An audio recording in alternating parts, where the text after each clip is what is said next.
Yo les vuelvo a, bueno, buenos días a todos y a todas. Estamos acá con Lucia Romagnoli eh, en la clase. Lo que les iba a pedir otra vez, y en la medida de sus posibilidades, que abran las cámaras, así nos vemos, así sé quiénes son y podemos intercambiar y podemos compartir, ¿sí? El diálogo, porque si no es un diálogo con una pantalla negra, ¿no? Donde hay un nombre nada más. Y bueno, en la clase se establecen vínculos comunicacionales, donde debería haber un ida y vuelta, ¿sí? La clase de esta materia, justamente por la lógica de las prácticas, no es expositiva solamente, ¿no? Porque puede haber momentos de exposición o de explicación, pero en realidad la clase no es expositiva. La clase es de intercambio, y al ser de intercambio, eh, prefiero hacerlo con gente que me mira del otro lado y no con la cámara negra, ¿sí? Por más que, bueno, sea la mañana y recién se hayan levantado o pusieron el despertador 8 menos 5 para entrar a las 8, bueno, todo bien, no hay problema en ese sentido. Así que bueno, ahí está Bárbara, Lautaro, que no estaba, Eduardo, Emilia, buenos días. Bueno, y ahora sí empezamos. Primero lo que les quiero decir es que evidentemente y por suerte se ha comprendido cuál es la lógica del foro, o sea, del intercambio, y que no es dar respuesta a una consigna, sino que a partir de una consigna, que puede ser a modo de pregunta generalmente, ustedes empiezan a dialogar entre ustedes y conmigo, ¿no? Y, y bueno, y tomen ese foro o ese hilo de todos los comentarios que van haciendo, también como un texto de lectura, porque eso es lo que sucede en la misma práctica, ¿sí? Eso sucede cuando ustedes van a la escuela a dar clases y se enfrentan con un grupo de alumnos y de alumnas del jardín y de la escuela primaria, y también podemos hablar de cualquier ámbito de enseñanza. Eso sucede, ¿sí? ¿Quién es el que da una consigna o comienza la clase? Es el profesor, ¿sí? Que dice, buen día, ¿cómo están? Y allí empieza a poner en acto un proceso de enseñanza. ¿Mm? Y buen día, entró la profesora Natalia de Loca, ¿cómo estás? Bueno, y es ahí donde empieza el intercambio, las respuestas, el juego de miradas, de gestos, de actitudes, de correcciones, de indicaciones, de llamado a todo el grupo para explicar algo, de ir explicando a cada uno cuando se necesita, o sea, ir uno por uno haciendo una corrección. Y es allí donde empieza todo este intercambio y y se pone en juego el sentido estratégico de la práctica. ¿Sí? El foro es lo mismo. El foro es lo mismo. Porque en el foro intercambiamos, en el foro hay diálogo, en el foro hay contrapunto, porque no todos estamos de acuerdo con lo que dice el otro. ¿Sí? Bueno, en la clase sucede lo mismo. Y en esta clase, por eso insisto, con las cámaras prendidas para vernos, porque es horrible al principio de la pandemia hablar con una computadora y en una cámara para mí era horrible, acostumbrada a dialogar en la presencialidad. ¿Sí? Por eso digo siempre, prendan las cámaras, así nos vemos, así veo con quién estoy hablando. Por más que pongan una foto, no es lo mismo, porque lo rico de esto es escucharnos. Y al escucharnos, escucho las voces de ustedes también. Y como empezamos hoy a hablar, que Lucía decía y hablaba en relación a los posicionamientos. Bueno, cada uno tendrá el propio y se respeta, ¿sí? Bueno, y a partir de allí es desde donde queremos dialogar. Bueno, dicho todo esto, las intervenciones en el foro ayer realmente me sorprendieron porque fue un diálogo, ¿no? Me sentía hablando con los que escribieron y con las que escribieron, y bueno, seguimos adelante. Esta clase termina cuando el viernes de la semana que viene, ¿no? Porque ya después es la última clase teórica. Así que bueno, ese foro se cierra ahí. Bueno, para hoy tenían que leer 3 textos.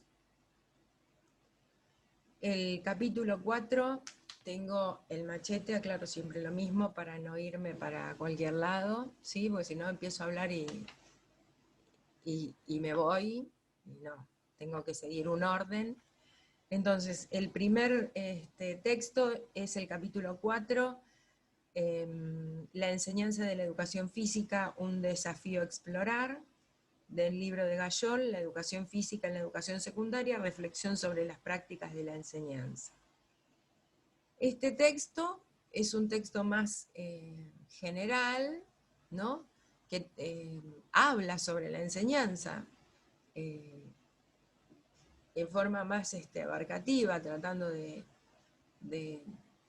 contemplar un universo más amplio, y además habla sobre la enseñanza de la educación física en particular en las escuelas.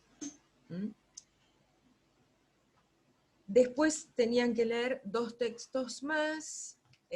Uno es la parte 2 del libro de Mérier, Frankenstein el educador, y esta parte 2 se denomina Mitad de recorrido por una verdadera revolución copernicana en pedagogía. Y después tenían que leer una ponencia presentada en el 12º Congreso Argentino y 7º Latinoamericano de Educación Física y Ciencias del año 2017, que se llama La enseñanza de la educación física, reflexiones, miradas y perspectivas basadas en Jacques Rancière. Estos 2 últimos textos, si bien no hablan de la enseñanza directamente, abordan posicionamientos referidos a la educación, y de allí lo que vamos a intentar hacer es hablar de la enseñanza de la educación física, o sea, desde esta conceptualización, como vimos en la clase anterior, ¿no? Cuando hablamos de proyecto, que en cada momento o en cada momento histórico, la educación, la enseñanza, la idea de profesión, aprendizaje, estudiante, alumno, aprendiz, o como se llame, o como cada una de las épocas determine que, según las ideas, que era la forma adecuada de llamarlo, ¿no? En cada una de las épocas había conceptualizaciones e ideas que enmarcaban posicionamientos educativos. Bueno, Mérier y Rancière no son iguales, porque hay diferencias, pero abordan o se paran en una mirada bastante parecida.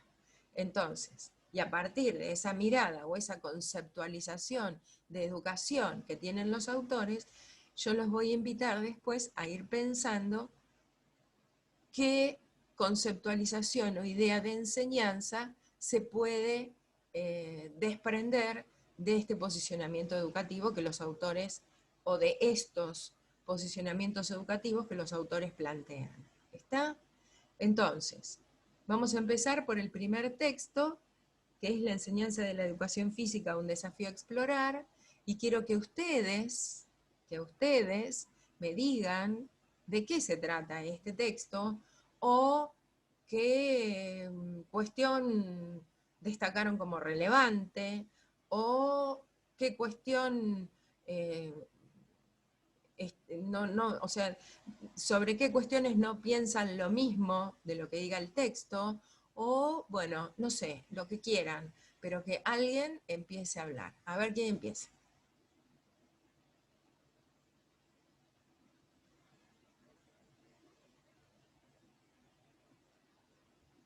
Alguien que tenga mate y nos convide, porque yo no traje, este, así no se le seca la garganta cuando empieza a hablar. Yo tengo agua nada más acá al ladito mío.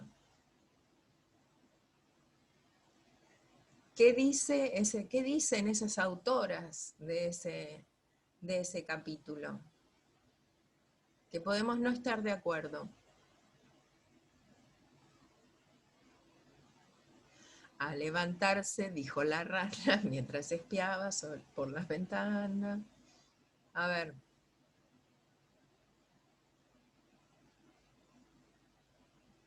Primero, ¿lo leyeron? Porque ahí estamos en un problema. Si no lo leyeron, no pueden decir nada. O rápidamente pueden tomar un párrafo cualquiera y leer un poquito y bueno, y de ahí animarse a hablar. El manotazo del ahogado cuando están rindiendo un final y les preguntan lo que no tienen idea, o esa bolilla, bueno, en qué antigüedad, ¿no? Esa bolilla la colgaron.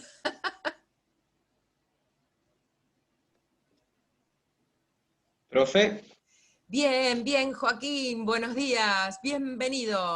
¿cómo le va? Dale, ¿Cómo andan todos? bien, bien. Bien, sí, Ahora que el vas, texto lo ahora pude que vas a leer, hablar, mejor, dale. buenísimo. Sí, el texto lo pude leer los tres. eh, es más, por ahí también con un compañero que anda por ahí me estuvo intercambiando el texto de Frankenstein, que seguramente lo vamos a tomar después, pero que nada, nos pareció bastante interesante. Ambos, el de Rancière y el de Frankenstein, nos parecieron muy interesantes para pensar en nuestra práctica como profesores también, qué posicionamiento vamos a tener. Y bueno, por ahí el capítulo 4, esto que decíamos, es tal vez un poco como más teórico de un revisionismo de entender el concepto de enseñanza a lo largo de la historia, ir viendo cómo en cada época se fue concibiendo. eh, y por esta, bueno, esto también digo, como que acá esto de que ustedes ponían, ustedes digo, porque creo que ustedes son las autoras, o algunas de ustedes, esto de que no hay recetas en la enseñanza, y de que cada momento histórico es como que tiene esa concepción de cómo vamos a enseñar sobre quién vamos a enseñar, esto de cómo vemos a la otra persona y que no siempre ese acto o proceso, porque se habla de acto y proceso, ¿no? Como dos modos de entenderlo, jamás son iguales ni similares, porque los docentes cambian, los estudiantes cambian y las instituciones hasta muchas veces, por más que digamos o se piense siguen siendo las mismas, digo, los actores son los que le dan esa vitalidad por más que haya cosas instituidas. Entonces por ahí eso también me parecía interesante, como remarcarlo, como para iniciar. Bien, bien, Joaquín. Entonces lo que nos está diciendo Joaquín es que la enseñanza toma una singularidad y o particularidades de acuerdo a los contextos donde se lleven a cabo, ¿no? Y que eh, la historicidad, ¿no? de la educación y de la educación, y se desprende, por supuesto, la enseñanza, eh, fue teniendo rasgos, ¿no? Que hoy aún están presentes, ¿sí? Bien, ¿quién más puede decir algo acerca del concepto? Vamos a empezar acerca del concepto que trabajan las autoras de enseñanza. ¿Qué dicen de la enseñanza? ¿Qué es la enseñanza? Porque así empieza. Joaquín hizo un paneo del capítulo. Bueno, ahora yo les pregunto, ¿qué es la enseñanza? Según las autoras, ¿no? Bueno, Pablo ahí escribe. Pablo, espero que los leas, ¿no? Porque después eh, el trabajo final integrador justamente integra todo. Todo todo lo que ustedes, toda la cursada, o sea, no es... y ahí, bueno,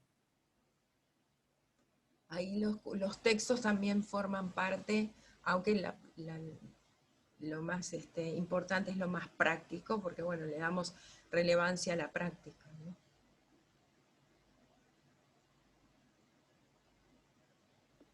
Profe, yo lo tengo marcado, si quiere lo puedo leer. Bueno, lee Joaquín, pero Como, oh, como para no fallar a la intelectualidad de las autoras. Y dale, después de ahí, a partir de ahí podemos ver si eso no dale, es o que estamos de dale, acuerdo. dale, dale. Yo había marcado esto, que Hace una está... cosa, anda leyendo de oraciones o párrafos Sí, cortitos. es súper cortito, Ah, bueno, dale.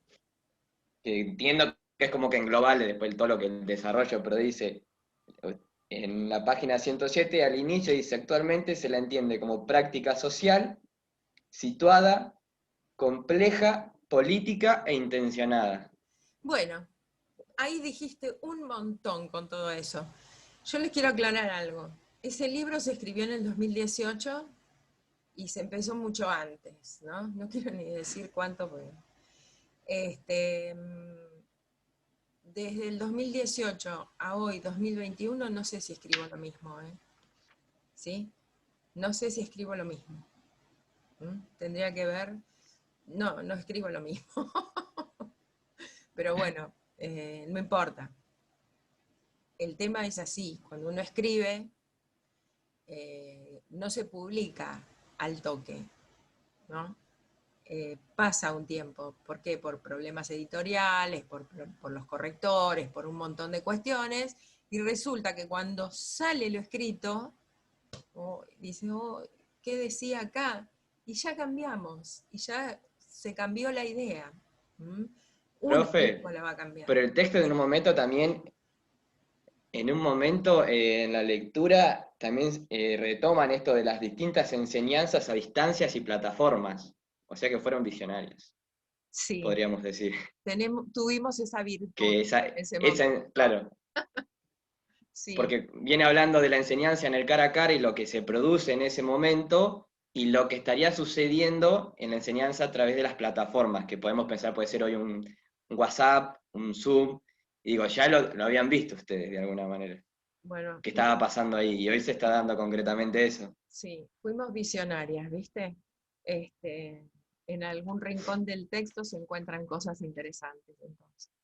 Bueno, retomando el tema este de la enseñanza como práctica social situada, deliberada, política, y no me acuerdo qué otra más, yo les pregunto a Compleja. todos, y compleja. Bueno, compleja justamente porque está constituida por una serie de dimensiones teóricas que eh, está constituida y la sustenta por esta serie de dimensiones teóricas que estas dimensiones no provienen de una sola disciplina, ¿sí? Provienen de distintas perspectivas. ¿Por qué, por ejemplo, decimos que la enseñanza es una práctica social? Les pregunto a ustedes. Porque ¿Quién bueno, habla? buen día. Hola Eduardo, ¿cómo estás? Bien, ¿ustedes? Bien, bien. Es una práctica social, creo, porque está dada de un sujeto hacia otros. Y acá yo había marcado en el texto una parte que decía que es una intervención intencionada, como que hay algo que se quiere enseñar. Mira, justo, de un sujeto con respecto a otro. Se liga a un qué enseñar, es decir, a un contenido. O sea que hay alguien que selecciona, que dice, yo quiero enseñar esto y vamos a ver cómo lo aprende el otro. Hay un intercambio ahí. A una persona puede ser o a un grupo. Bien, Por eso porque tiene la se sociedad. crean justamente lazos Claro. sociales en este sentido, ¿no? Y porque hay una sociedad presente en ese acto educativo. Bien, Sí, porque se selecciona un contenido, como vos decís, sí. y bueno, y se propone y se crean lazos sociales. Sí, y el contenido también lo podríamos tomar como que es un recorte social, porque tiene un contexto de dónde se saca lo que vamos a enseñar, o sea, lo que es pertinente enseñar para Bueno, determinada sociedad. y ahí Creo que ahí medio, Eduardo, pusiste el dedo en la llaga, porque yo les voy a preguntar, ¿no? el contenido tiene significatividad social, ¿no? Porque si no, hasta a veces no se enseñaría, o a veces se traen otros contenidos que en ese contexto no tienen significatividad para que se conozcan otros universos, ¿no? Digo, cuando se enseñan juegos tradicionales en el jardín, por ejemplo. Los jardines ya están como en desuso y los dejamos de lado. Esas rondas antiguas, digamos, la farolera, bueno, todo eso que no sé si las conocen, eh, y se traen de vuelta, ¿no? Porque son juegos que están en desuso, pero que en realidad pueden llegar a ser significativos en esa región, en esa comunidad, en ese momento, ¿sí? Pueden llegar a ser significativos. Entonces, estos contenidos, si bien son socialmente significativos y representan cuestiones interesantes, yo les pregunto a ustedes, ¿realmente los contenidos de enseñanza, de dónde se desprenden? No me digan del documento curricular, please, please.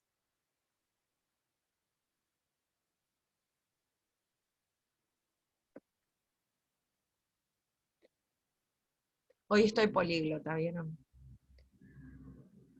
Sería, a ver, como dijo el compañero Eduardo, o sea, recortes culturales, pero, o sea, la pregunta sería desde dónde, quién lo tematiza como importantes para enseñar, o desde dónde el surgimiento. No, porque por ejemplo, quien selecciona el Sí, contenido como importante, hasta es el mismo docente o la misma docente, ¿no?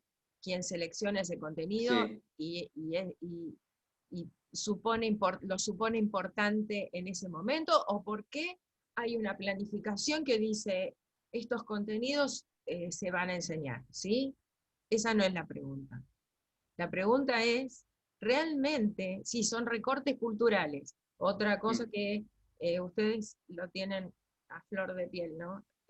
Recortes culturales significativos socialmente. Perfecto. Dejemos eh, esas dos construcciones. Hablemos de dónde se desprenden realmente los contenidos. ¿Qué son los contenidos?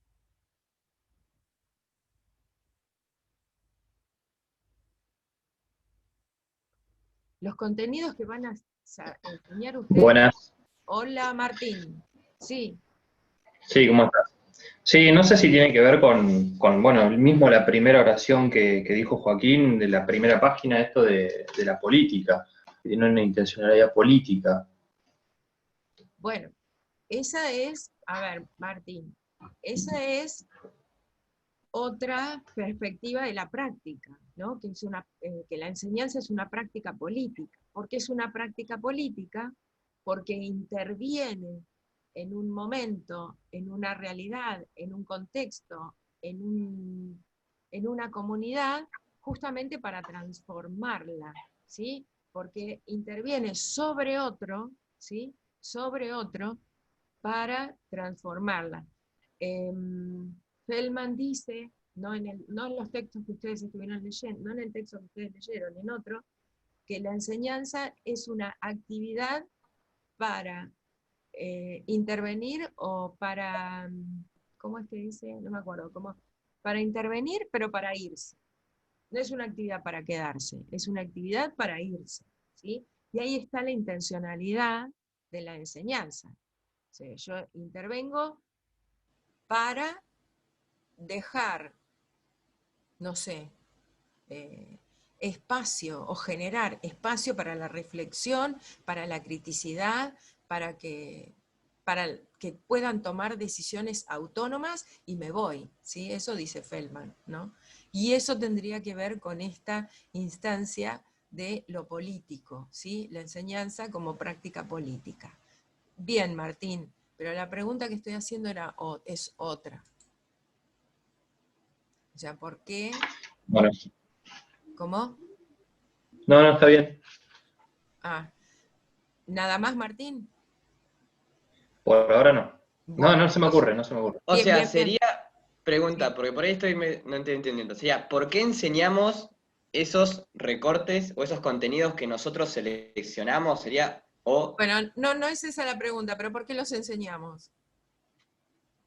porque digo, yo ahora estaba pensando, digo, uno los enseña enmarcado en esto que vos dijiste que no digamos, pero hay como distintos estamentos que nos van, de alguna manera, encorsetando en qué es lo que debería ser enseñado. Ahora bien, si vos no decís por qué los elegimos o cuáles dejamos por fuera, cuáles privilegiamos, o esto de la autonomía, de que por ahí el docente hasta puede hacer alguna cosilla que no esté tan explicitada, pero bueno, dice, me juego a hacerlo, no sé si están así, pero digo, el surgimiento de los saberes culturales están en circulación, digo, o sea, es la práctica que se va dando en la humanidad. Digo, después, ¿cómo se recortan? ¿Quién los recorta?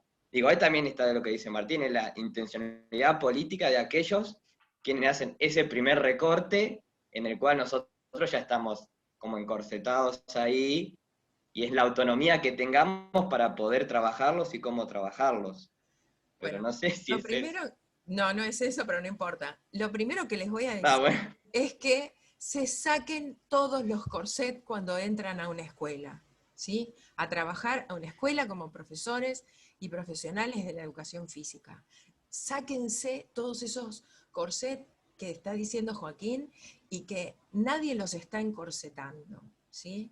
Porque ustedes son los expertos de la educación física, ustedes son los que van a llevar la educación física adelante y van a enseñar. Por supuesto que hay un grupo de compañeros y de compañeras docentes y hay un proyecto institucional, ¿no? Donde se decide, pero son ustedes quienes deciden sobre la educación física de cada institución. Y la pregunta, ¿sí? Porque bueno, ustedes pueden llevar adelante procesos instituyentes donde rompan lo instituido, ¿sí? Pero no van a ir a hacer una revolución a la escuela. No.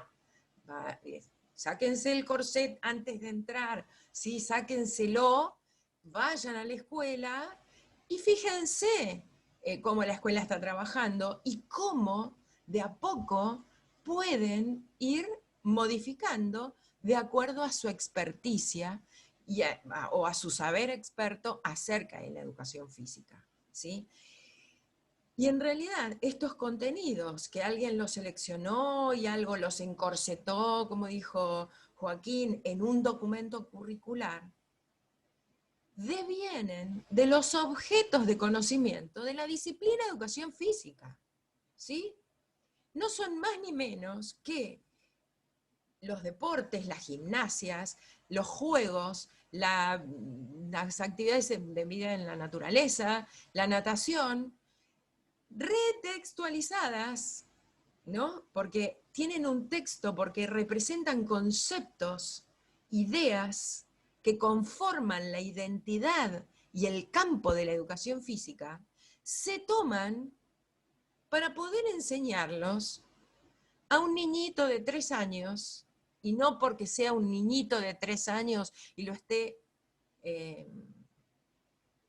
me salía encajando, pero no puedo decir ahí. Bueno, pero podría decir, en cierta etapa evolutiva, no es porque diga 3 años y entonces estoy diciendo, miren que los de 3 años no pueden hacer esto, no pueden hacer el... No, no estoy diciendo esto. Estoy diciendo que al niñito de 3 años es muy probable que no le pueda hablar como al adolescente de 14 o de 15, porque si yo le digo, bueno, mira, tomate la frecuencia cuando corres 100 metros, que pobrecito, no lo voy a matar si lo hago correr 100 metros, tomate la frecuencia cardíaca y decime, no, porque no sabe ni contar hasta 10, ¿sí? Algunos sí y otros no. Entonces, eso estoy diciendo cuando hablo de, cuando refiero a la edad, no a lo evolutivo, ¿sí? Entonces, alguien, expertos, que el día de mañana pueden ser ustedes, ¿sí? Porque ustedes son los profesionales académicos que van a tener el título de la Universidad Nacional de La Plata y va a decir que son profesores en educación física. Ustedes van a salir a defender la educación física en un futuro, ¿sí? Yo ya después me voy a retirar y no sé, nietos no tengo, así que no voy a cuidar nietos, pero bueno, no sé, haré otra cosa. Pero son ustedes los que saben de la educación física y los que van a tener ese poder, si se quiere, de llevar adelante procesos y romper con lo instituido. ¿Sí? ¿Por qué? Porque la educación física que está justamente conformada por esos objetos de conocimiento. Y esos son los contenidos que figuran en un documento curricular o los contenidos a enseñar. ¿Sí? Pero claro, hay que tener, como dije una vez, vigilancia epistemológica. ¿Qué quiere decir esto que dijo Chevalar? No sé, no me acuerdo ni en qué año. Quiere decir que hay que, si yo voy a enseñar un salto, el salto tiene una definición como objeto de conocimiento de la educación física. Y hay que guardar esa esencia de esa idea de salto cuando se la enseña a un niñito de 3 años. Pero no le digo, parate acá, saltá de esta forma, llevá los bracitos para adelante, trata de ir más alto. No le digo todo eso porque ese niñito de 3 años no lo entiende, ¿sí? O lo entiende de otra forma, ¿sí? Pero yo cuando enseño ese salto, ¿sí? Que es ese primer concepto que es el objeto de conocimiento de la educación física. ¿Más o menos? No sé, ¿fui clara? Sí, sí. Profe, yo solo quería dejar algo en claro, que yo hablé de los corsets, que sabemos que son reales, pero también hablé de la autonomía. Bueno, Porque para no dejar que solo dejé como un fatalismo total, digo, hablé de las dos cosas, que son reales y que existen. Solo quería decir eso. está bien. No, Joaquín, no te vamos a encorsetar a vos en el corset, ¿eh? Quédate tranquilo. Bueno, bien. Queda poquito tiempo, Andra. Quedan Sí, 2 sí, minutos. 2 minutos 37. Y bueno, es una práctica deliberada justamente porque tiene una intención, porque hay una intencionalidad que es de transformación de esa realidad, que se adquieran los aprendizajes y, bueno, y lo que conduce a la enseñanza. Después, también en un momento en ese texto se habla de que la enseñanza no tiene una relación sine qua non con el aprendizaje.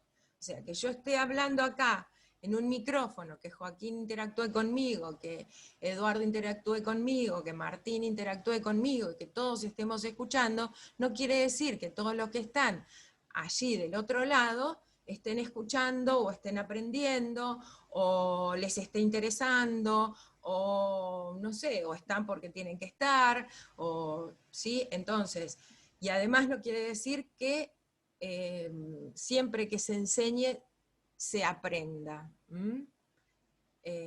porque la enseñanza tampoco es lineal, o sea, no tiene un producto final, no hay un producto final, con una final. Hay diferentes productos. Los productos serían, en este caso, los aprendizajes que cada uno y cada una pueda ir incorporando, ¿sí? Y que sean, sean nuevos conocimientos, ¿o no? ¿Por qué? Porque no solamente el que enseña en una clase, o sea, el docente o la docente es el que enseña, sino que los estudiantes y las estudiantes también enseñan, ¿sí? Y no solamente aprenden quien quiera aprender, los estudiantes, sino que en esta relación dialógica, el que enseña también aprende, ¿sí? Porque muchas veces, a veces las clases se van como diluyendo y hay que retomar con otras estrategias y con otras formas para poder levantarla y para poder reflotarla de alguna forma. Y bueno, esto tiene que ver con la enseñanza y con los aprendizajes que se van dando.